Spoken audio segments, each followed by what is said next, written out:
انڈے بیچنے والا بچہ۔ بہت سردی تھی اور بادل بھی شور کر رہے تھے۔ اندر صاحب کے بچے رضائی میں بیٹھے بادلوں کی آواز سے ڈر رہے تھے کہ اچانک ایک آواز آتی ہے باہر سے، انڈے گرم انڈے۔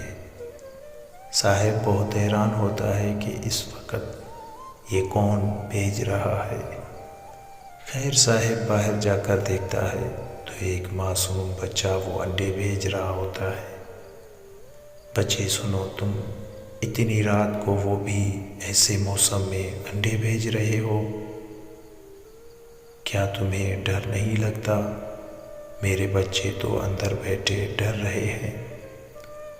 صاحب جی، بھوک سے زیادہ خطرناک کچھ بھی نہیں ہوتا، اور رہی بات ڈر کی تو آپ کے بچے آپ کے چوکیدار کو اپنا محافظ سمجھتے ہیں، اور میں اپنے خدا کو اپنا محافظ سمجھتا ہوں جس نے یہ پوری کائنات بنائی۔